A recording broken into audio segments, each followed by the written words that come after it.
सभापति महोदय, इतनी देर थाने की डायरी पढ़ रहे थे आप? प्लीज सेव करिए। सभापति महोदय, आपने मुझे कोई पॉलिसी मैटर में बोलते थाने की डायरी पढ़ रहे हो? मांग संख्या 18 और 19 पर बोलने का मौका दिया, इसके लिए बहुत बहुत धन्यवाद। सभापति महोदय, गृह और कारागार पर चर्चा हो रही है। पिछले 4 साल से प्रदेश में जिस गांधी की पार्टी की सरकार काम कर रही है, जिसके पायक श्री अशोक गहलोत जी अहिंसा परमो धर्म के सिद्धांत पर काम कर रहे हैं, इस सरकार ने कानून व्यवस्था को सुदृढ़ रखते हुए, चाहे वो कोरोना का समय आया हो और जिस तरह से आम आदमी अपने आप को बहुत ही सुरक्षित समझता है, वो केवल राजस्थान में समझता है।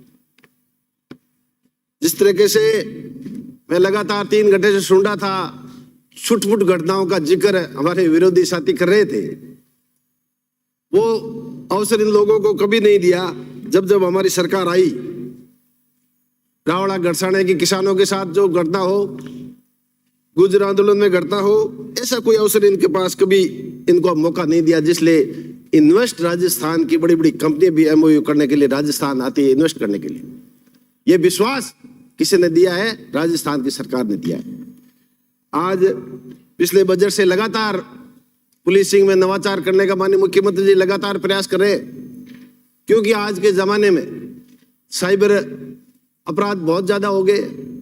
प्रत्येक जिले स्तर पर साइबर थाने खोलने की घोषणा हुई, साइबर थाने भी काम करने लगे, आरपीएस अधिकारी लगाए गए। उसके साथ साथ अनेक तरह के अपराध जो हो रहे हैं, अपराध का मूल कारण होता है नशा प्रवृत्ति। नई पीढ़ी में, नौजवानों में जो नशा प्रवृत्ति की बात आ रही है, जिससे अपराध बढ़ रहे हैं।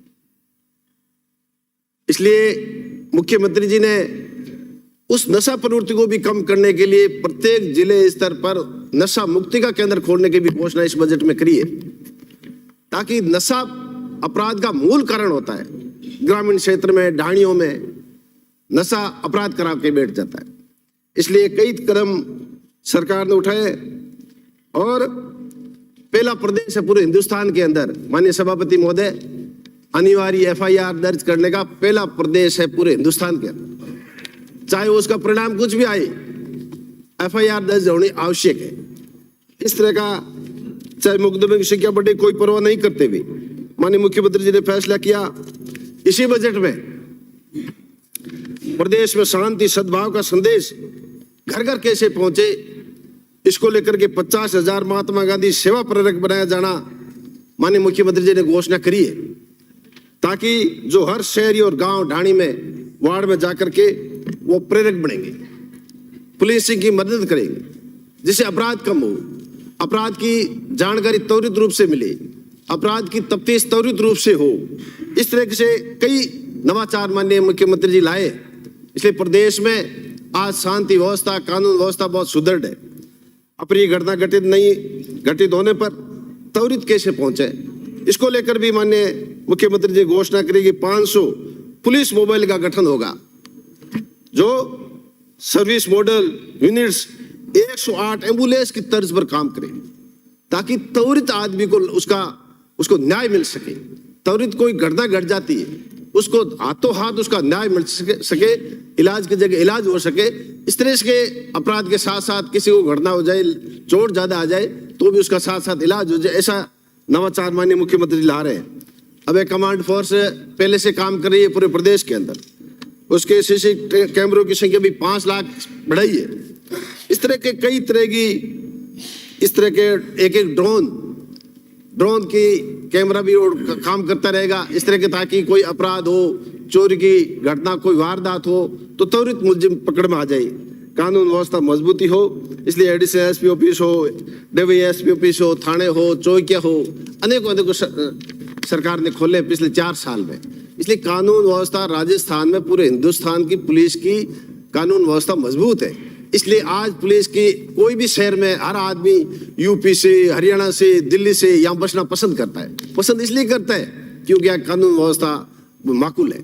इसलिए चाहे वो इन्वेस्ट हो, और रोजगार का मामला हो, प्रत्येक जिला स्तर पर 24 घंटे काम करने वाली विशेष तकनीकी योग्यता भी वाली क्विक इन्वेस्टिगेशन डिस्पोजल टीम का भी माननीय मुख्यमंत्री जी ने घोषणा की। इसलिए कई तरह के नवाचार, नशे की समस्या हो, संबंधित अपराधों की रोकथाम हेतु special task force anti drugs चौकिया की स्थापना की घोषणा करी है। राजस्थान सार्वजनिक परीक्षा का जो मामला बार बार विरोधी साथी बार बार इस बात को ला रहे हैं, उसके लिए अमेंडमेंट, कानून में अमेंडमेंट पहले हुआ है और एसओजी के साथ साथ भी स्पेशल आधुनिक सशस्त्र संसाधन एसटीएफ की भी घोषणा करी है।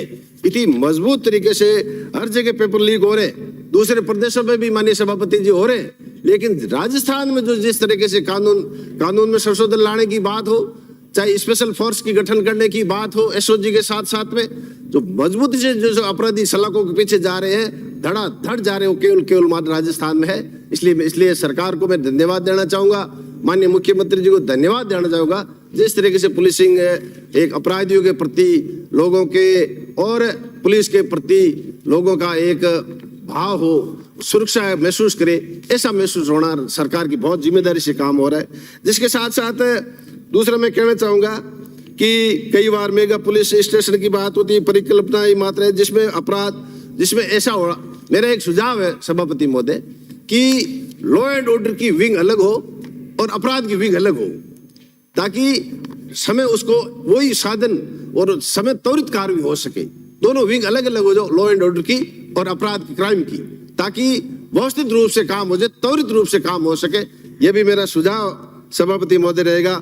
पुराने थाने में पुराने हिसाब से कम स्टाफ है, नए थानों के हिसाब से स्टाफ व्यापक रूप से हो, उसमें भी इस तरह से कमांडो अबे कमांड सेंटर तो जो कि जिला मुख्यालय पर है उसको भी कम से कम एसडीओ स्तर पर भी हो, ताकि ये छोटे एसडीओ स्तर पर है, बड़े कस्बे हैं उसमें भी सीसीटीवी कैमरे, अबे कमांड फोर्स का छोटे छोटे सब चौकी हो, ताकि अपराध में कमी आएगी। इसलिए मैं कहना चाहूंगा, और जिसके साथ साथ ही जो साइबर अपराध रोकने के हर जिले में साइबर थाना स्थापित किया है, साइबर अपराध रोकने के डीजी की पोस्ट भी अलग से इस बजट में माननीय मुख्यमंत्री पोस्टिंग भी हो गई है। तरह कई नवाचार लाए हैं माननीय मुख्यमंत्री जी। इसके साथ साथ मैं सभापति महोदय कहना चाहूंगा कि पुलिस और प्रशासन की इकाइयां सब डिवीजन, डीवाईएसपी वर्ग और पंचायत समिति, तहसील कि एक ही उसका परिक्षेत्र एक ही हो। इसलिए मैंने पिछले बजट में भी मांग रखी थी कि पुनर्सीमांकन करके थानों की, कई गांव ऐसे होते हैं कि थानों के एकदम समीप होते हैं और जबकि दूसरा थाना लगता है उसका दूसरा, इसलिए एक 3 किलोमीटर पे कई गांव आते हैं एक थाने के समीप, और जबकि थाना का हल्का लगता है 30 किलोमीटर दूर। इसलिए इसका पुनर्सीमांकन भी हो ताकि एक व्यवस्थित रूप से समय पर पुलिस पहुंच सके। इस तरीके से कहना चाहूंगा सभापति महोदय, मेरे क्षेत्र में भी थाना लोहावट, मोतोड़ा, देचू व भोजसर का पुनर्सीमांकन किया जावे, ताकि एक व्यवस्थित रूप से एक छत के नीचे नजदीक रूप से एक 3 किलोमीटर और आदमी 30 किलोमीटर नहीं जाना पड़े। इस तरीके से पुनर्सीमांकन हो ताकि, और मेरे क्षेत्र में आऊ जो पुलिस चौकी है वो स्टेट हाईवे, चारों तरफ स्टेट हाईवे है, अभी एसडीओ हेडक्वार्टर भी बना है, तो अभी थाने में कर्मोन्नत कराने की मैं मांग रखूंगा। पुलिस थाना लोहावट का जो कस्बे के अंदर है, तो हाईवे पर, स्टेट हाईवे पर उसका थाने का भवन बनाया जाए, ताकि त्वरित रूप से आवागमन में सुविधा रहे।